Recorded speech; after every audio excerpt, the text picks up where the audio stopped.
Good day, folks. This is Greg Judy at Green Pastures Farm. Today I'm looking at the persimmons. There's thousands of them up there. And we're going to have the cattle coming through here in, let's see, today's Wednesday, Thursday, Friday, about 4 days. And they're going to have a treat. I mean, there are persimmons all over the ground here. There's hundreds of persimmons. And so they're gonna have a nice candy bar treat. They are so good. Man. You have to excuse me, I'm gonna pop one in my mouth. Oh my God.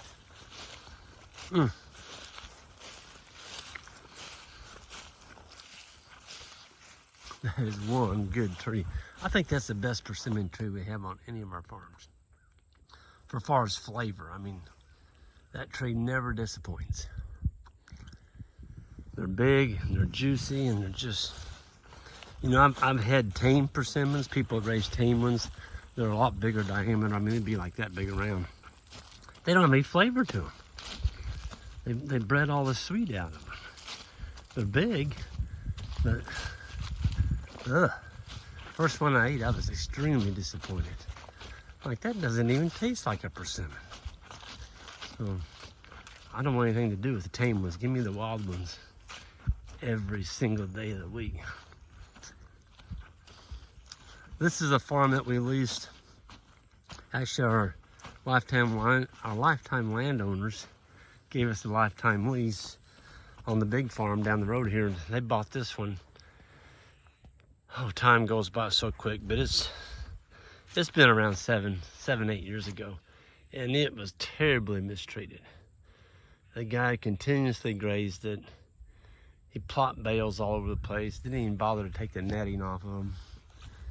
I mean, there was netting all over this farm. It was a mess. And of course, he continuously grazed, and he fed hay about 365 days of the year. Well, he had to. He was overstocked. He had way too many animals in here. And no movement, just kept them on the whole 20 acres. And it looked like a golf course. I mean, you could literally see bare ground everywhere. And when Steve and Cindy bought it, I came in here. First thing I did is I rented a bobcat in town. And I spent a day and a half up here just scooping up netting and manure. It was nasty. The manure was 3 to 4 feet deep in places. You couldn't even drive a vehicle over because you'd sink clear to your axles. Anyway, we got it all cleaned up, and it looks like a different place today. And I had Johnny come in here and clean out a lot of the brush. Whoever the previous owner had come in here, he brought a dozer and pushed out cedars. This used to be all cedar trees. Well, the guy didn't know what he was doing. When he pushed out the cedars, he took all the topsoil with him. He didn't even bother to shake the stump off with the dozer. He just pushed them up, shoved them all down in these draws, and there went your topsoil. And so that's what I started with. Well, Johnny came in and scattered those draws out. First of all, we got the trees what would burn in them. Got rid of that part, but then he took his dozer and spread the topsoil back out on these hills that he could get out of those draws. And today, we're growing grass. And you can see way over, maybe you can in this. Oh, zoom in on it. I don't think you can see that far ridge way over. The cows are over there today. There they go, you can see them. They're gonna be here in 4 days. We'll be making a cattle drive down to the Judy farm. But Steve and I were talking this morning. He said, Greg, I just can't believe how this farm has turned around. And we still got a few. I just walked past one right here. You know, here's a bare spot. There's grass on that, kind of. But, you know, it's coming in. There's some green there. It sure feels a lot better this morning than it did this time last week. We got 2 inches last I guess it rained for about almost 2 days. And over those 2 days, we got 2 2.2. 2 inches plus 2/10. And it's a little bit late. This is, October. I get their date right here. This is October 26th. A little bit late to be growing grass, but you don't ever turn down rain. We got ponds that are really low. We caught a couple inches in those ponds. That's going to help a little bit. And now that it's getting later in the winter, or approaching winter, the rain that we do get, it's not going to evaporate away as quickly because it's not as hot. Today, I think it's supposed to get up to 70. So with that 2 inches, if we can keep some 70-degree days coming, 65, 70, we might grow a couple more inches of grass, especially on pasture that looks like this. This hasn't been grazed now for 60 days. And the cattle left here 60 days ago, there was a lot of weeds. Not a lot, but there were some. And this is right here at Steve and Cindy's house. There's their house right up there. And I wanted it to look nice. So I came in here and brush hogged it. And there's just a lot of little persimmon sprouts. There was some little oak and a lot of honey locust, autumn olive, just sprouts everywhere. And so I came in here, and I think a couple hours we knocked this out. But it's just a beautiful view. I mean, the color, and that's what I don't like about video, is it doesn't ever bring out the true fall colors very well, but it's just magnificent. I don't know if the colors can get any brighter than they are right now. And I know it doesn't show up very well, but that tree there is just gorgeous. It's like an artist took his paint, went out there and painted it. The most brilliant red, orange color that he had in his paint bin.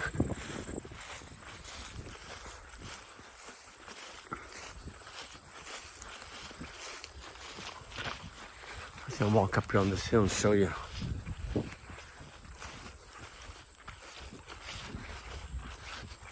Yeah, so this is all bare soil. This whole thing was just bare. There wasn't any grass out here. So we have unrolled some hay on here now for probably 3 or 4 years. Not a lot.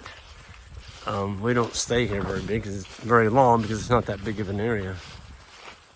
But this is a natural deer crossing coming across the top of that ridge.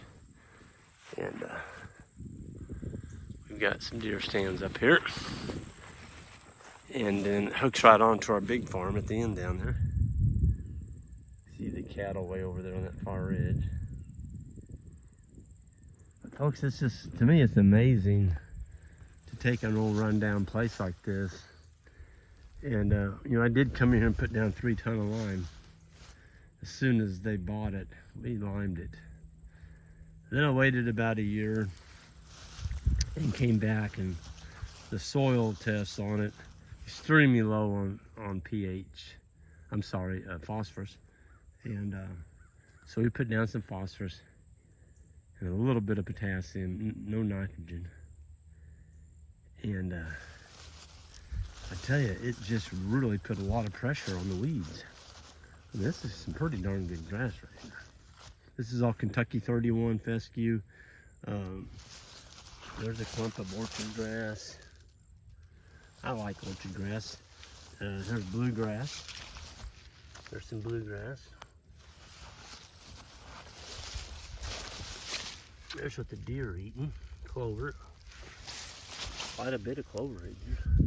So it's, there's diversity. Everybody talks about how they hate Kentucky 31 fescue. Oh, it's just the worst stuff. It's not. It's really good stuff, especially for livestock in the wintertime. If we didn't have Kentucky 31, we'd be feeding hay today, because you can't stockpile orchard grass very well. It freezes. We've had probably, oh gosh, by now we've probably had 10 or 12 hard freezes, And the orchard grass just melts. It melts into the ground, so does the bluegrass.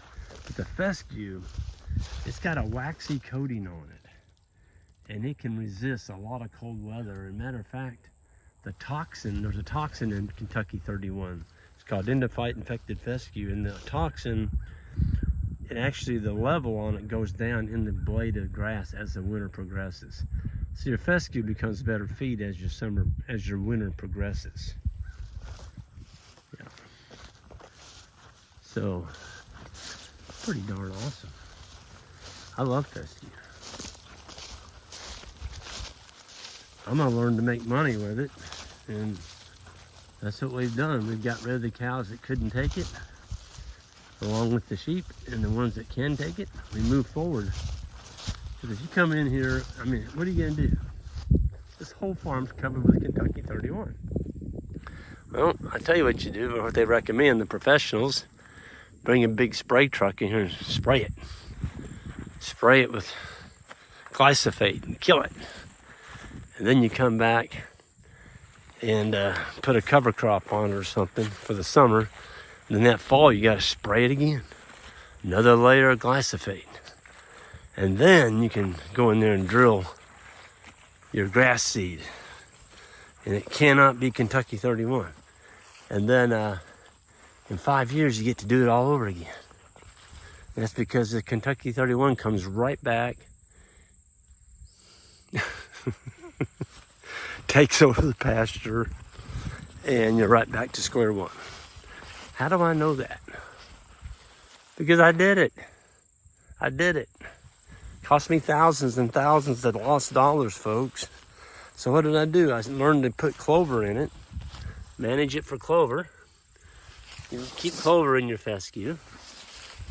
Don't graze your fescue down real short. And sell the animals that are affected by it.